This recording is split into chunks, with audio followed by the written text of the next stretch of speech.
call the meeting to order at 5:15 p.m. Please rise and join me in the Pledge of Allegiance.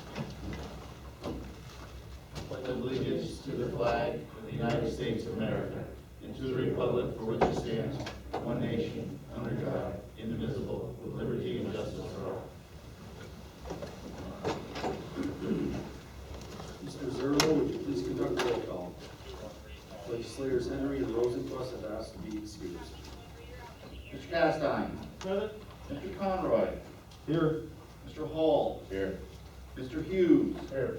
Mr. Perrier. Here. Mr. Potiker. Here. Mr. Timmons. Here.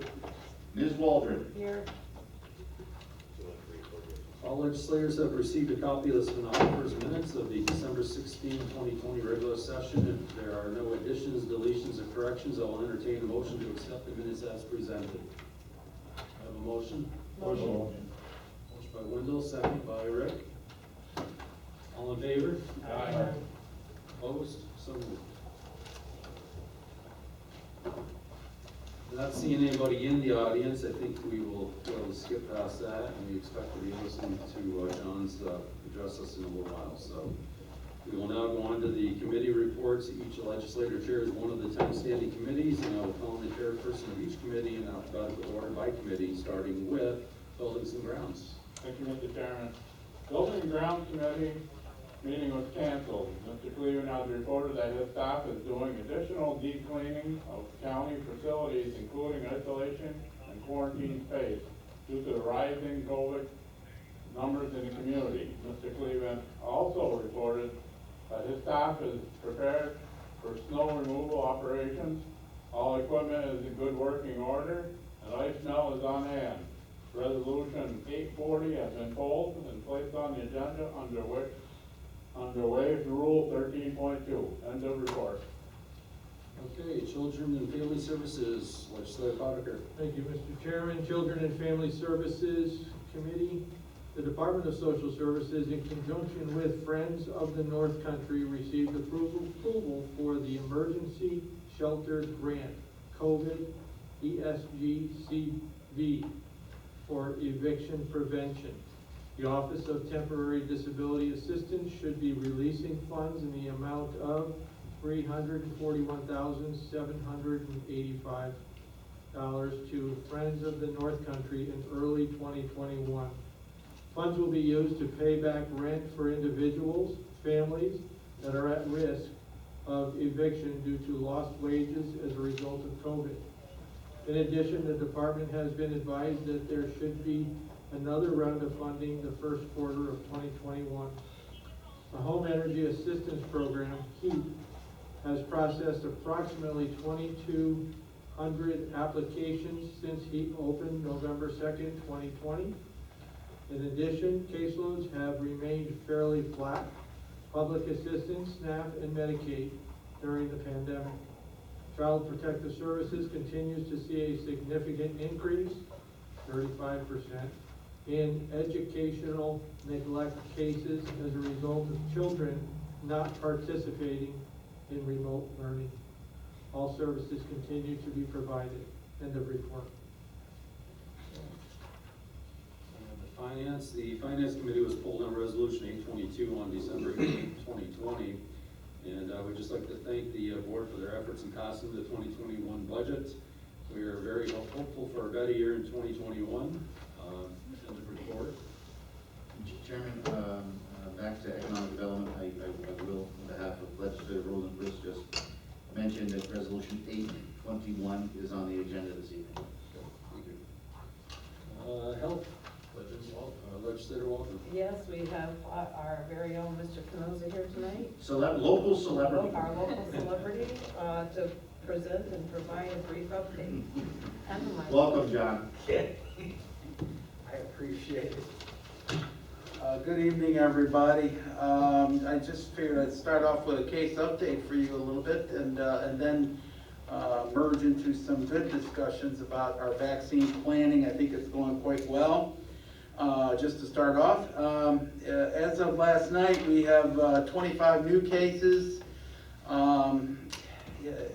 that were identified, and so we have a grand total of 878 total confirmed positive cases. So we're seeing double digits pretty much every day now. So when we get down near 10, or God forbid, if I could see a 9 or 8, I'd be so happy, single digits. But Remember when 8 was terrible, John? yeah. I remember I was on vacation, we had 0s, and I came back from vacation, we had 2, and you told me to go back on vacation. So I do recall that. That was good. I said, okay. Yeah, we missed those days. Just, everybody being outside and further spaced, so. But we did have 6 prior lab confirmed positive cases recover just as of last night. So, we're doing pretty well on that. Of course, we're sitting on 137 active cases in isolation, and that number should always be used as a gauge to give you an idea of how hard our isolation and quarantine staff are working. I mean, these people need to be called back every day to check on their status and just to see how they're doing. So it's quite a bit of work when you're getting up in those numbers. So as you may have heard, we also had a recent death that occurred on Saturday. It would be our 5th lab confirmed positive case that had expired. We also received word today that a Clinton Correctional Facility, inmate had passed away in Albany. That just occurred today. So more to follow with that. So we're reaching out just to make sure when we do a press release, we're copacetic with docs and everybody else. So anyway, up to date, we've had just a couple days ago, almost 75,000 total tests have been completed for Clinton County residents. So we're closing in on the equivalent of our population of 82,000. So in other news, we have been working really closely as we continue to do with our hospital on vaccine planning, and it's pretty much been made formal and official now that our hospital, CVPH, UVM CVPH, is the local North Country hub for vaccination. So we did have our first meeting today with Dr. Water-Rietzema, and I give you a copy of all of the slides that he had as part of his PowerPoint presentation today, just to give you a little sampling, a little taste of what we're talking about right now. So CVPH, and I really credit Dr. Rietzema. He's been around a long time, he's done a lot of work, but he's the first one to stand up and say, look, we don't, at the hospital, we do not do public vaccinations. This is what you guys do.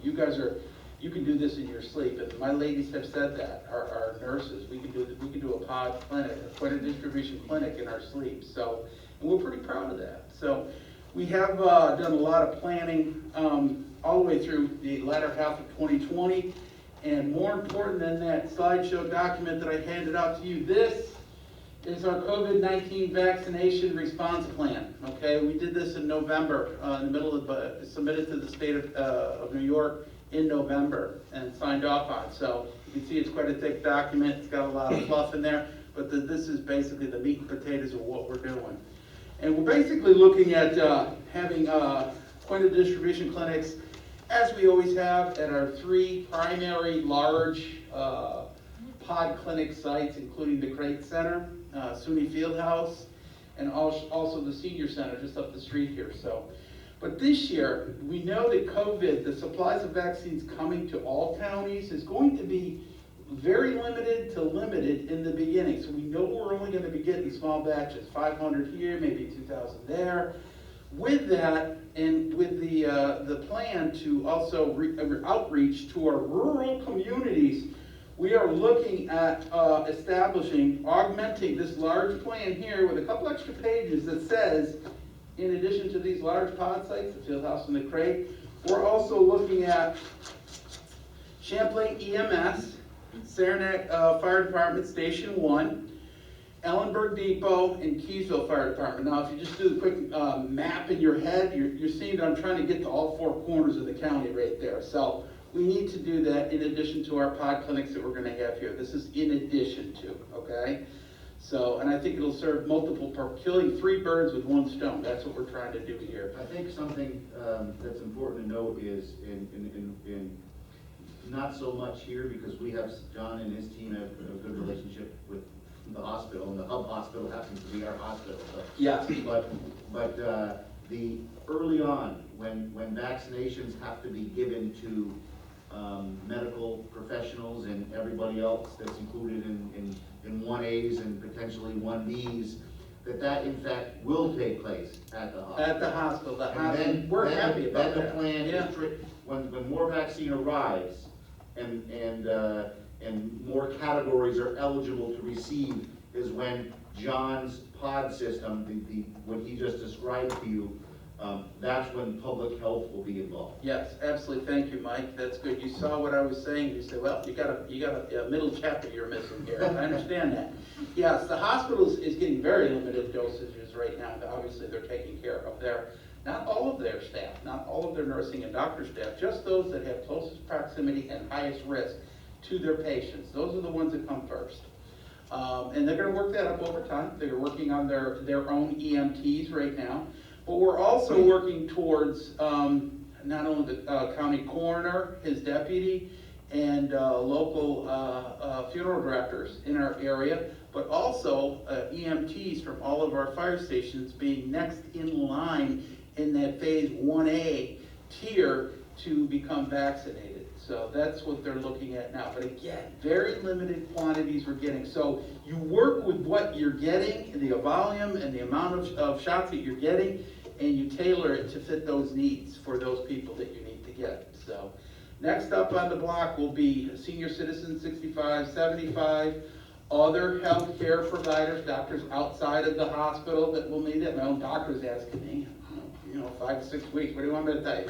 You know what I mean? So everything's up in the air right now. That's the big thing. There's a lot of question marks up there, so we're kind of waiting on that. So we went through this with Dr. Rietzema today, his PowerPoint slide, and he asked us, how are you doing? How is everything going? And, we're glad to be involved with it, with the plan, with their plan as the central hub, the way it is. A lot of my peers are upset because they're not so-called named the lead, okay? The hospital is typically, or the health center is their lead in their various localities around the state. I'm happy with it, and the reason is, we've got a great, even pre-COVID, we had a great relationship with CVPH.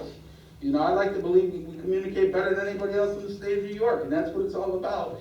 You can't have a relationship without having some good communication. So, and we stand pretty well with that. So CVPH will be doing the planning for this, not vaccine distribution, okay? They are the communicator, the collaborator, the support lead, and also the facilitator. So, and they're working with us, we're working with them. I think it's gonna go well. Our goal is to develop a regional vaccination plan that takes off from all of the North Country counties, 7 of them I believe there are, Mike, I can name them, but I think It is 7. 7. We're gonna put all their plans and boom, put them all together into one regional hub vaccination plan for submittal to the state on January 9th. So that's coming up pretty quick. So we're gonna make those little revisions, add in the smaller satellite sites in the county to our plan and be able to go. Our goal is to provide some flexibility in our plans too, because as you know, there's Pfizer, there's Moderna. By the time this starts kicking in and the hospital receives more vaccines for distribution to us to provide small, medium, and large clinics, vaccination clinics, by that time there'll probably be at least 1 more, if not 2 more vaccines on the market. Johnson & Johnson, as I understand, is doing quite well.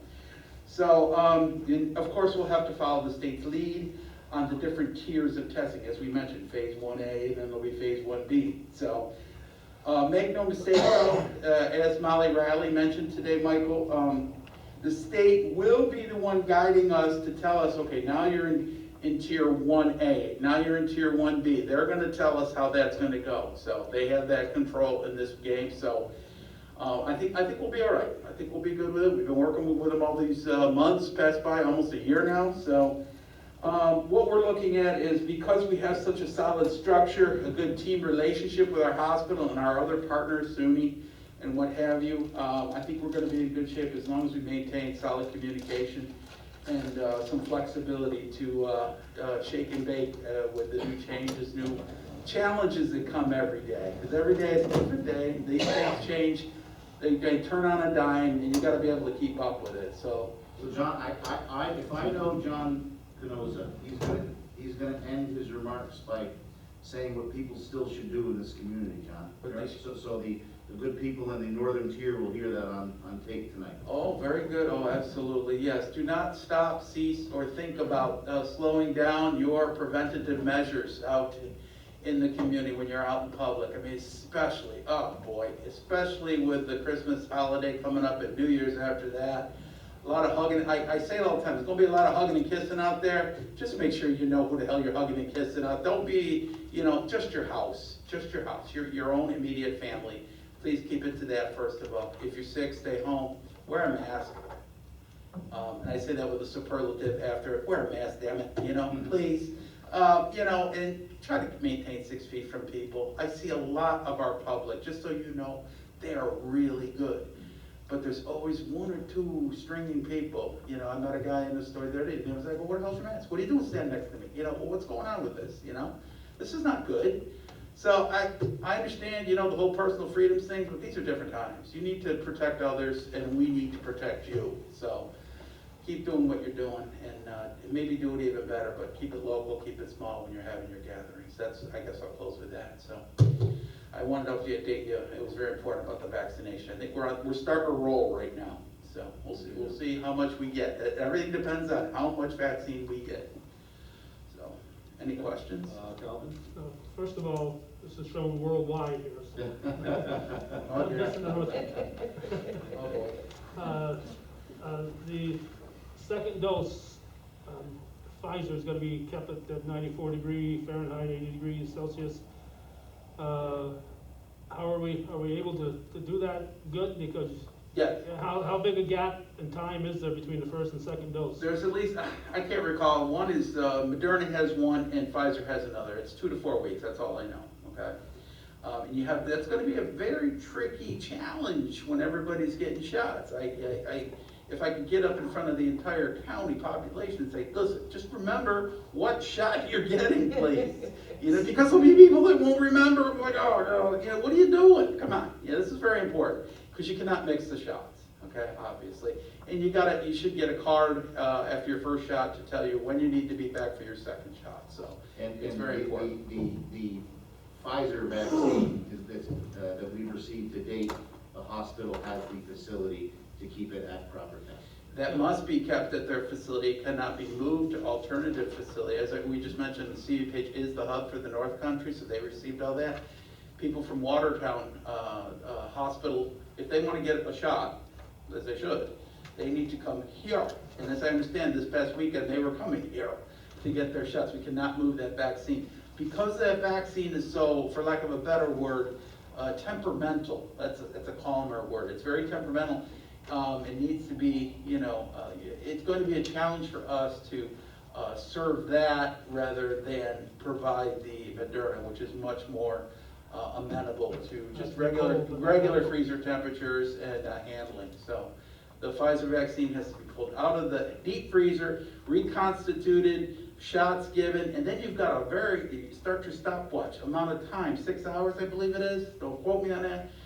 To get all of the shots out of that bottle to everybody you need. You got to use it up. And God forbid we do not, as Dr. Reitz said, want to waste 1 drop of this vaccine. So proper planning, proper use, and shake a leg and get it done. So that's the goal. So if we've got X number, we're not just giving out half of X and keeping half of X for 2 months from now. We're anticipating we're going to have X again. No. We are keeping that X. We are keeping You're half keeping of the half vials of that have not been pulled out of deep freeze. You pull out only half, and then you distribute those because you want to save them for the other second dose for those other people. That is how it's going correctly. So if we right have now. 1,000 doses, we're only going to do 500 people. You got it. Yeah.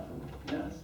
Because then that person is on a stopwatch. They have to get that next shot within, and there's always a plus or minus 2 days, within 2 to 4 weeks. So, yeah. That's not just good. It's No, you really have to be strategic in the handling of this. But Moderna is more amenable to, more flexibility. yeah, that's a better word. More flexibility for public vaccinations, absolutely. So. Bob? 2 questions. Do we have any say about which vaccine we get from which company? As far as I know, no. No, we'll take anything though. I'll take either shot, doesn't matter to me. I have my preferences with that. All things considered, our preferences are off the table. So Okay. no, we don't have a. Last question. Me, You, my age, and I'm old. I'm old too. I'm older than you. Okay. Anyways, when am I getting my shot?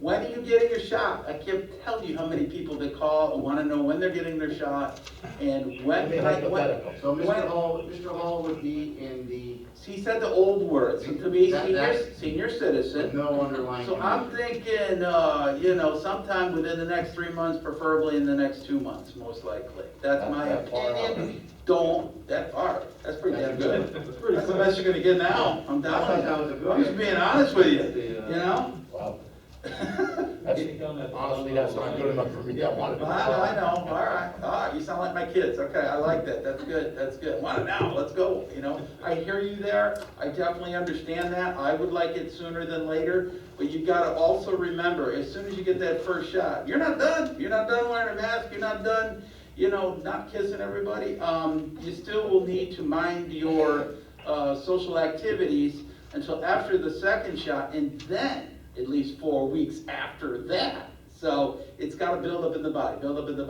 okay? So. Anybody else? I got a Calvin? question on transmission.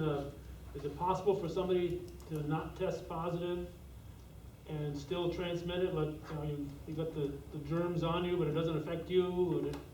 And like, let's say you had a coworker who's got it, you test negative, but is it possible that you could carry that home still, or? Oh, absolutely. As a matter of fact, I do have coworkers. I had my director of environmental health. His wife he had to go home and quarantine. It's his wife. There's no closer direct contact theoretically than your spouse.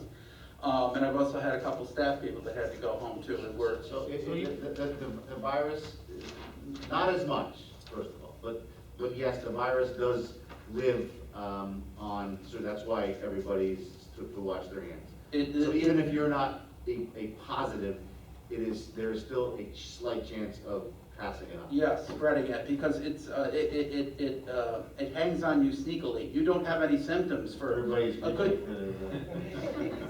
7 to 10 days. It hangs on. You don't even know you got it. You're asymptomatic all that time. No, So but I think the question is, John, not positive but asymptomatic, but not positive. Right. Just a carrier on a surface. Yes. A cell phone or a. Oh, yes, that's possible. That was, when COVID first occurred, that was the big thing. That was just like the masks were and the breathing next to someone close. Contaminated surfaces were up high on the food chain. Of course, they're doing a lot of studies, when that came out, and they proved that it doesn't like to loiter around too long on surfaces like this. So the cleaning is important, but it's not as important as this and separation, and you understand what I'm saying? Okay. So that's very important. I tell you, John Canosa is a wonderful guy, but I promised this legislature a short meeting tonight. Yeah? I just got one quick Well, you question. guys, you had questions, Come on. I'm guessing the 3 satellite towns that you're gonna do, you've already checked with them and. made Yes, sure that- 3 of them have given us yeses, yes. I was working with Eric Day and Mark LaFountain on that, and those 2 guys are firemen. I was like, I'm not gonna shake a leg, let's find out. I need to get these other places established out in the suburbs a little bit, so, okay? Thank you, John. Anybody else? Thank you, everybody. I hope you all have a good Christmas and everything. Merry Christmas. Thank you. Okay, moving along, Human Services, Legislator Conroy. Thank you, Mr. Chairman. The Human Services Committee was pulled on Resolution 823 on December 18, 2020. It was a resolution that was on various contracts. Nothing really was going up from last year. And I did talk with Wendy Bishop at the nursing home, and visitations are going well, and I think we're wrapping up the year in pretty good shape on, considering where we're at. That's all I have. In the next meeting, we're not sure yet. Okay, personnel, Mark Henry's. Yeah, We do have one resolution, I believe, on things. Yep. Resolution 840 has been placed on the agenda under Wade Rule 13.2. Plattsburgh International Airport, Legislature Hall. Yes, Mr. Chairman, the Plattsburgh International Airport Committee met earlier. Chris Wright, the airport manager, discussed engineering consultant selection and airport marketing. Resolutions 824 through 827 were placed on the agenda upon the recommendation of the committee. And the report. Very good. Public Safety, Legislative Pastime. Yes, Mr. Chairman, Public Safety Committee was polled on resolutions 828 through 830 on December 18th, 2020, and a report. And Transportation, Legislator Hughes. Thank you, Mr. Chairman. Transportation Committee, Carl Weiss, the Superintendent of the Highway Department, stated over the past few weeks, Illinois crews have been out several times to maintain roads in Ellenburg and Alpona, as well as parking lot and side streets at the Plattsburgh International Airport. Additional work underway includes sign maintenance, brush removal, pothole patching, and equipment maintenance and repair. The construction of Harney Bridge Road Bridge has been completed, and the road was reopened to traffic on December 4th. End of report. Okay, we'll move on to Liaison Reports. Community Services Board, Simon? Yes, the Community Services Board, we didn't have a meeting. We don't have one before the end of the year. But I did want to mention that, Rochelle Gregory, who runs Mental Health and Addictions for us, is also the head of the Community Services Board, which is actually her bigger title than what she does in mental health and addictions. And I just wanted to remind everybody, kind of an end of the year wrap up. I mean, you guys hear Community Services Board, what's it really mean? I mean, they really work with CVPH, they work with all the public safety, they work with mental health and addiction, they work with housing, they work with everybody to deal with issues of everything from, alcohol abuse to homelessness to, childhood trauma, crises that families are going through. I mean, the CSB does a lot, and they basically work with all the entities that take care of people that are in these rough situations, and they look for areas where things are not being done. So I just wanted to mention that Rochelle Gregory does a great job, and not another meeting yet announced. Okay. I have nothing since the last meeting for Board Extension, Intercounty, Legislator Walton, No report, LCLD, no report. nothing new for soil and water since last week, and that should take care of that. Do staff members have reports? Still there? No report? Mr. Zerlo. Just a few quick items. As I think everybody's aware, Chairman Henry is recovering from surgery. He's doing quite well after getting his appendix removed. So, but he's on the phone with me quite often. So he's staying engaged and focused. Kim and I yesterday had our last shared services meeting for the year 2020. The committee, as you know, this process started in 2018 and then was extended for 3 years, 19, 20, and 21. We submitted an 18 plan, waiting on reimbursement, submitted a 19 plan, waiting on reimbursement. The town fathers and mothers and city mayors and village mayors, we opted not to submit a report in 2020. We didn't feel as though we had enough time to properly discuss and formulate a plan. We will re-engage and start a 2021 plan in the first quarter of next year. That meeting went well. Chris Craig earlier mentioned airport money. I did track down some airport money in the latest stimulus package. So like we said, we don't know that number yet, but there was money included for commercial airports, and that's what we're listed as. So there should be a little assistance in there, not the level of the CARES Act, but something that should help us, notwithstanding the fact that Congress felt the need to cut out state and local governments. So, I only whined for about 7 columns in the newspaper the other day. So. Let's see, testing, just wanted to reiterate, testing has now moved from 213 on the base to the old CVPH's Rehabilitation Center, the gym there. The Zerlo family, as a precursor to Christmas, went Saturday, and results were back in less than 2 days. So I would urge everybody, it's a pretty painless process to get down to Plattsburgh and free. And I'd urge everybody listening this evening that they avail themselves of that testing site. I believe Kim and her family got also down over there, yeah. So that's all I have, Chairman. Okay. So we're voting on the resolutions. I want to note that the majority of the resolutions have been thoroughly discussed by the appropriate committees, and the legislature is taking action tonight based in large part on the recommendation of the committees. Mr. Zerlo, will you please read the titles of the resolutions to be acted upon? Certainly. Resolution 820, establishing date for organizational meeting, Legislature. And I'd like to move this for. All in favor? On discussions, I'm sorry, cut in on you there, Chairman, but, you know, this body traditionally, has had a little, post-organizational dinner, and, you know, I think we're gonna obviously postpone that until the group, and spouses can get together in a more, social environment, so, if that's something that you were thinking about, I think that's the plan this year. I'm assuming that, but very good. All in favor? Aye. Opposed? So moved. Resolution 821, authorizing payment of 2021 membership dues, real property. Motion legislator Castine, seconded legislator Perrier. Roll call. Perrier. Yes. Mr. Hall. Yes. Resolution 822, awarding bids for office, printing, and janitorial supplies, purchasing.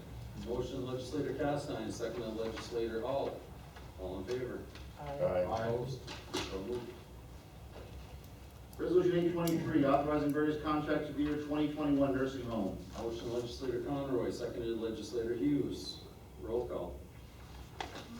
So, Discuss. yeah, there you go. Yeah, discussion, I'm sorry. There's none, but there's, Mr. Perrier. Yes. Mr. Hall. Yes. Resolution 824, authorizing contract with IntelliModus LLC, Plattsburgh International. Motion legislator Hall, seconded legislator Waldron. Discussion. Roll call. Perrier. Yes. Mr. Hall. Yes. You wanted to move this meeting along, not me. Resolution 825, authorizing contract with Plattsburgh North Country Chamber of Commerce, Plattsburgh International. Motion legislator Hall, seconded legislator Perrier. Discussion.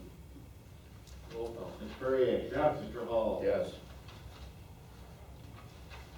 Resolution 826, authorizing various contracts for the year 2021, Plattsburgh International. Motion legislator Hall, seconded legislator Potiker. Discussion. Roll call. Mr. Perrier. Yes. Mr. Hall. Yes. Resolution 827, authorizing lease amendment with APNA Engineering Services LLC, Plattsburgh International. Motion legislator Hall, seconded legislator Perrier. Discussion. Roll call. Mr. Perrier. Yes. Mr. Hall. Yes. Resolution 828, authorizing payment of 2020 membership dues of District Attorney's Office. That is not a typo, folks. Motion legislator Castine, seconded legislator Hughes. Discussion. Roll call. Mr. Perrier. Yes. Mr. Hall. Yes. Resolution 829, amending Resolution 949 dated November 26, 2019, titled authorizing various contracts for the year 2020, emergency services. Motion legislator Castine, seconded legislator Hall. Discussion. Roll call. Mr. Perrier. Yes. Mr. Hall. Yes. Resolution 830, amending Resolution 702 dated November 10, 2020, titled authorizing various contracts for the year 2021, emergency services. Motion legislator Castine, seconded legislator Potiker. Discussion. Roll call. Mr. Perrier. Yes. Mr. Hall. Yes. Resolution 831, authorizing the county treasurer to decrease appropriation and corresponding revenue for the Clinton County Employment and Training Administration, employment and training. Motion legislator Hall, seconded legislator Conroy. Discussion. Roll call. Mr. Perrier. Yes. Mr. Hall. Yes.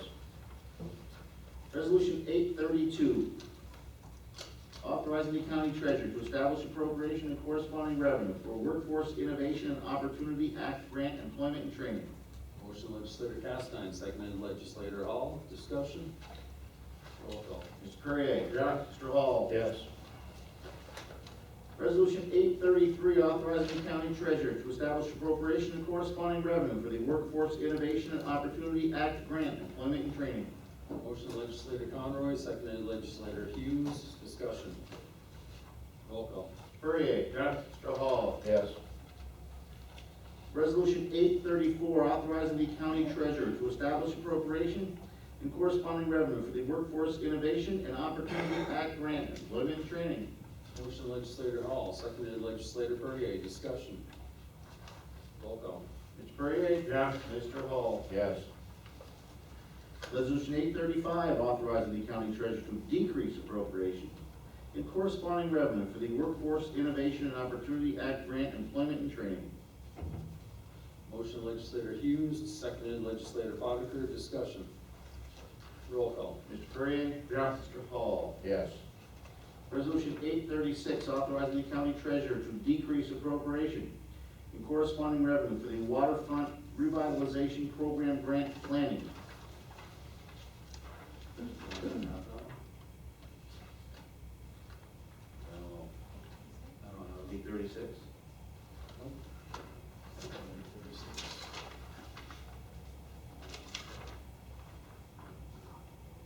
Can I get a motion? Motion. Motion, legislator Hall, second Simon.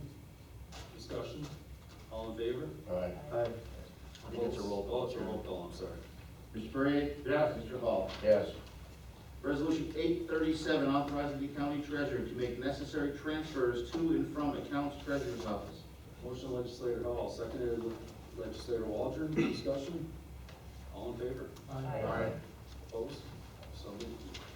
Resolution 838, authorizing the county treasurer to transfer landfill revenue to the general fund treasurer's office. Motion legislator Boddicker, seconded legislator Waldron. Discussion?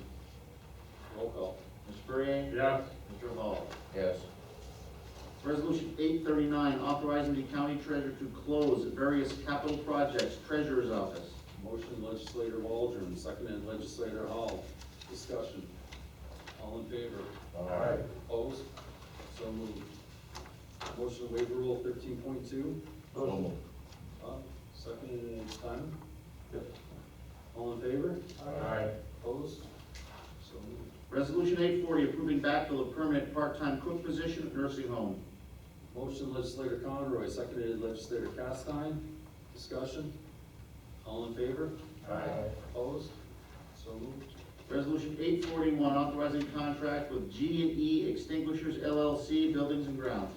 Motion legislator Perrier, seconded legislator Conroy. Discussion? Roll call. Mr. Perrier. Yes. Mr. Hall. Yes.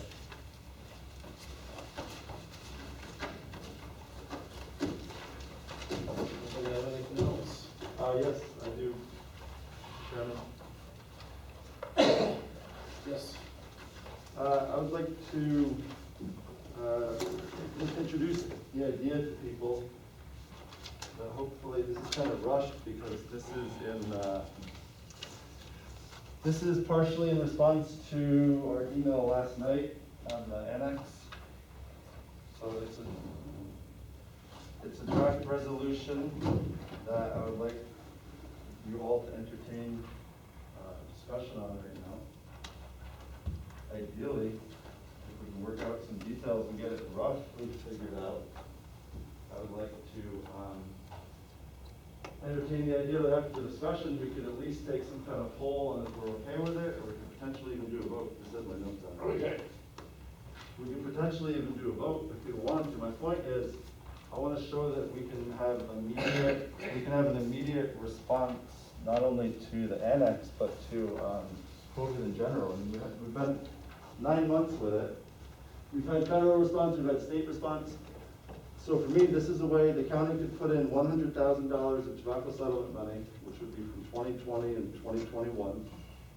Part of it would be used for there's some typos on here that need to be fixed, but part of it could be used for the Clinton County COVID Relief Fund, which is a chunk of money that the legislature works out of and decides what programs, people, organizations, businesses could get between $500 and $10,000 grants that would come out of the relief fund. And there's also a recovery grant part of this, which is kind of like tobacco settlement. So that would be available a little bit later once we get the 2021 money coming in, I think, which is in April or so, or March. But we could start it immediately with the 2020 money we haven't spent yet.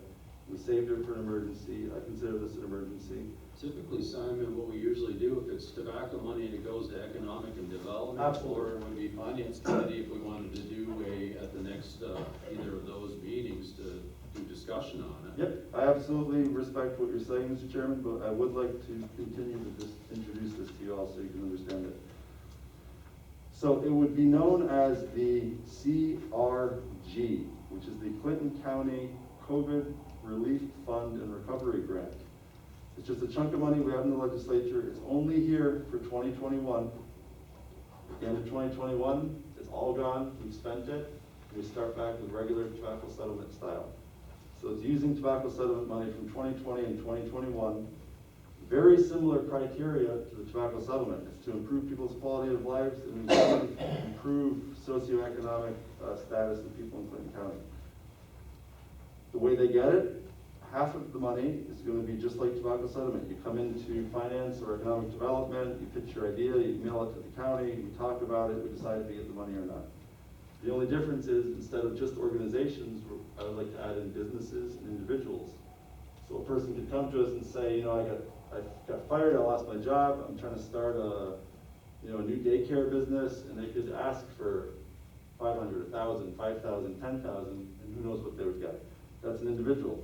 A business could come in and say, hey, I run a convenience store, we have 10 COs that come here, 5 of them are fired, we need help, we gotta get a generator, can we get a couple $1,000 for a generator? It's a way to give tobacco settlement money to individuals, businesses, and organizations, only if they pass the criteria, which is you have to have a severe hardship that came from crisis, from COVID. So you can't just say, oh yeah, I've been affected by COVID, life's been hard. You have to say, I drive an Uber car, I had to give up my business These are all because... details that we'd work out in a finance meeting. If Yep, we're going can I just to- have 30 more seconds? Sure. So the argument is, if we did this immediately on January 1st, we would have a fund of roughly $40,000 that the legislature, on their own, each of us, could decide programs in our area to fund. It wouldn't have to go through the process of the grant. That chunk we could figure out on our own. The other chunk, which would begin being available for application on January 4th, the first day back in business in the new year, people could start emailing applications towards the fund, which would be given away in the spring. There would still be, let's say, about $50,000 in the spring, and that would be the part that's the grant part. So people have to submit a thing and say, hey, I want to do this or that or the other. Just like tobacco settlement, they only get the money if they actually do the thing. It's a grant. You say you're going to do this, you have to do this before you get the money. Okay. And the only reason I say to do it as a discussion right now, which I'm asking you all to do, and I would like to make a motion after the discussion to bring it up for a vote to see if anybody would like to do that, is because this is a way for government to respond immediately. I battle with town supervisors, I battle with people that say, government moves slowly, let's just talk about this next one. We've had a pandemic for 9 months. I can tell you on your first one that you said that I don't think that only one person should be responsible for dealing out a certain amount of money in your area. What person are you talking about? I thought you said that each one of us would have a certain No, amount of money no, to no. give away. The first I don't part. think that's a good way to do it. Let me Sure. explain. Let me explain. Mr. Zerlo, can I please explain? The first part. I think we're going to move this to finance. Well, I would If you like. wanna- Well, I'm not finished speaking. Well, I think we're gonna. Okay, first I would like to finance. entertain a motion to have a discussion about it. Mr. Conroy, the chairman has made a ruling to send this to finance. What's the ruling? The ruling is to send it to finance. Well, I would like to make a motion. If you would like to make a motion to override the ruling of the chair, you're free to do so. Okay. There is no debate on that motion. Okay, I would like to make a motion to discuss this item. Do we have a second? I have no second. If not, this Well, will go into. we'll just slow it down for a second. There's no second, it goes to It's- finance. It's slowed down. Slow it down. We're slowed down. There's no motion so. Wait, you're not going anywhere. Listen, Well, listen. yeah, I am. Just listen. Take a motion. Motion to adjourn. Motion to adjourn. Second. Bob, all in favor? Aye. Opposed? Opposed? One person is opposed to it. We are adjourned. That's the last time you do that to me. Okay.